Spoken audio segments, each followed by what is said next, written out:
नमस्कार दोस्तों, आज मैं एक बार पुनः आपके समक्ष 10वें नंबर का संस्कार अक्षरारंभ संस्कार लेकर उपस्थित हुआ हूँ। दोस्तों, बच्चे की 5वें वर्ष की आयु में, क्योंकि प्राचीन काल में अक्षरारंभ या विद्यारंभ बच्चे को विद्या का संस्कार थोड़ा विलंब से दिया जाता था, किंतु आज के ज़माने में 2 साल, 2.5 साल, 3 साल के बच्चे को ही हम जहाँ प्ले स्कूल में डालना शुरू कर देते हैं, तो ऐसी स्थिति में प्ले स्कूल में डालने से पहले घर पर अक्षरारंभ संस्कार अवश्य कर लेना चाहिए। इसके लिए आप बसंत पंचमी का दिन चुन सकते हैं। यदि ऐसा संभव नहीं है तो आप कोई भी एक शुभ मुहूर्त देखकर, जो पंचांग में अक्षरारंभ और विद्यारंभ के लिए मुहूर्त दिए हुए रहते हैं, उनमें से किसी मुहूर्त का चुनाव कर घर पर बच्चे का अक्षरारंभ संस्कार अवश्य करें। दोस्तों, इसके लिए जिस दिन संस्कार करना हो, आप बच्चे को और स्वयं नहा धोकर और जहाँ पूजा स्थल है वहाँ थोड़ा गोबर से लिप दें और वहाँ पंचांग पूजन करें। पंचांग पूजन करने के बाद पुष्टिवर्धन नामक अग्नि की स्थापना करें और उसमें नवग्रहों सहित अधिदेवता प्रतिदेवता का हवन करें। और इसके उपरांत एक जहाँ गोबर से लिपे हुए हैं वहाँ सफ़ेद वस्त्र बिछा दें और वहाँ दधी और अक्षत का पुंज रखकर गणेश जी का स्मरण और पूजन करें। फिर दूसरे जगह अक्षत पुंज रखकर विष्णु और लक्ष्मी का पूजन करें और उसी के ठीक बगल में तीसरे जगह पर एक ईंटा बिछा दें और स्थंडिल बनाएं। स्थंडिल बनाने के लिए कहा कि बालू या मिट्टी जो पलाश दंड से ली गई हो, पलाश दंड से थोड़ी सी भूमि की मिट्टी और थोड़ी सी बालू रख लिए और उसके बाद अपेक्षित बालू और मिट्टी लेकर के आ गए। लेकिन वह पलाश दंड से इसलिए होना चाहिए क्योंकि पलाश दंड का संबंध चंद्रमा से बताया जाता है और किसी भी विद्या ग्रहण करने के लिए हमारा चंद्रमा का अनुकूल होना अत्यंत आवश्यक है। क्योंकि चंद्रमा यदि अनुकूल है तो हमारा मन शांत होगा, स्थिर होगा और शांत और स्थिर मन से ही कोई भी विद्यार्थी विद्या का समुचित अध्ययन कर पाने में सक्षम होता है। इसलिए पलाश दंड से मिट्टी लाना चाहिए और उस ईंट पर उसको बिछा देना चाहिए और उसके ऊपर एक सफ़ेद वस्त्र रखना चाहिए और उस सफ़ेद वस्त्र पर पंचकोण या षटकोण सरस्वती का यंत्र बनाना चाहिए और वहाँ बीच में यदि सरस्वती का मूर्ति है तो ठीक, वरना अक्षत और दधी स्थापित करें। दधी या एक सुपारी भी वहाँ अक्षत पुंज के ऊपर रख सकते हैं और रखकर वहाँ सरस्वती माता का पूजन करें। इसके पूजन के साथ ही आप गुरु का भी पूजन करना न भूलें और बच्चे का मुख हमेशा पश्चिम की ओर रखें और जो गुरु हैं गुरु का मुख पूरब की ओर रखें।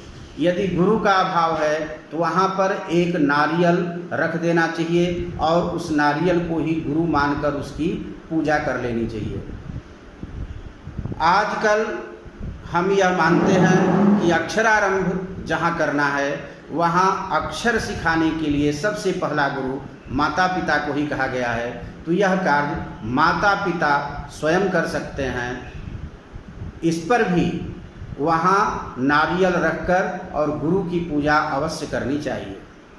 तो दोस्तों, पंचकोण या षटकोण सरस्वती यंत्र बनाकर सरस्वती की स्थापना कर उनका यथा उपलब्ध उपचार से पूजन करें और पूजन करने के उपरांत एक काठ के पाटे पर या स्लेट पर या अगर यह संभव न हो तो किसी सफ़ेद कॉपी पर जिस पर लाइन खींची हुई न हो, ऐसी कॉपी पर सबसे पहले ओम सिद्धम यह लिखें। रोली से लिखना है और शास्त्र कहते हैं कि वह स्वर्ण की सलाका से लिखा जाए या रजत की सलाका, रजत माने चांदी की सलाका से लिखा जाए।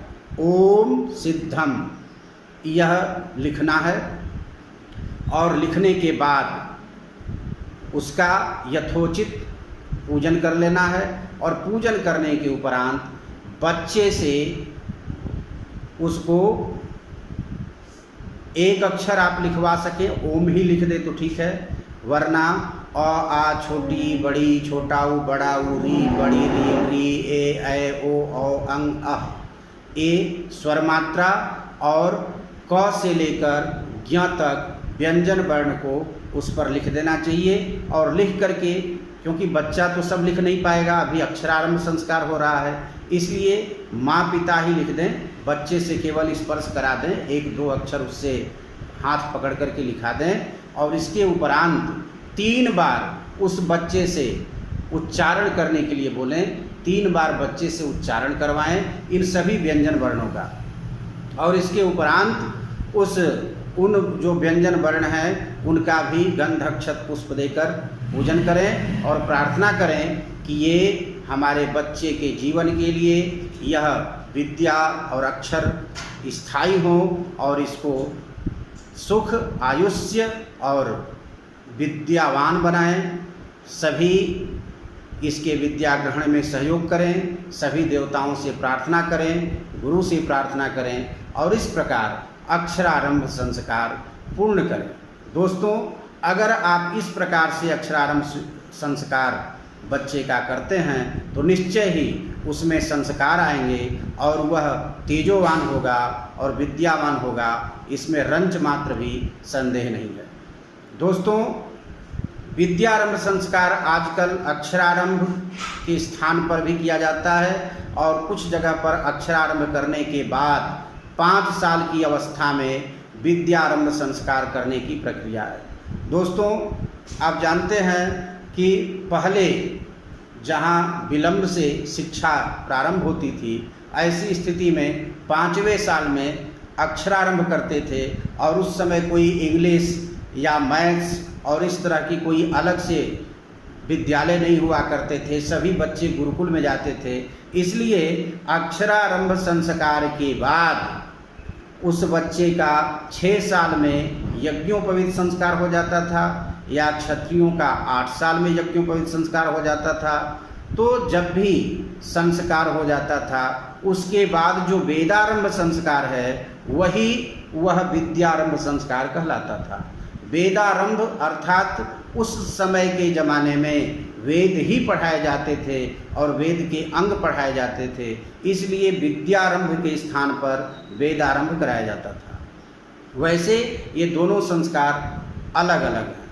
आजकल अक्षरारंभ और विद्यारंभ साथ ही संपन्न कर दिए जाते हैं। तो जैसी आपकी इच्छा हो, जैसी परंपरा हो, उसके अनुसार कर लेना चाहिए और इसमें कोई समस्या नहीं है। आप अक्षरारंभ के मुहूर्त में विद्यारंभ भी कर सकते हैं और विद्यारंभ के मुहूर्त में अक्षरारंभ भी कर सकते हैं, इसमें किसी प्रकार की कोई समस्या नहीं है। और बसंत पंचमी का समय तो सर्वोत्तम माना गया है। दोस्तों, इसी के साथ मैं विदा लेता हूँ। तब तक आप स्वस्थ रहें, सुखी रहें और अगले वीडियो में पुनः आपके समक्ष उपस्थित होऊंगा। तब तक के लिए आपका बहुत बहुत धन्यवाद।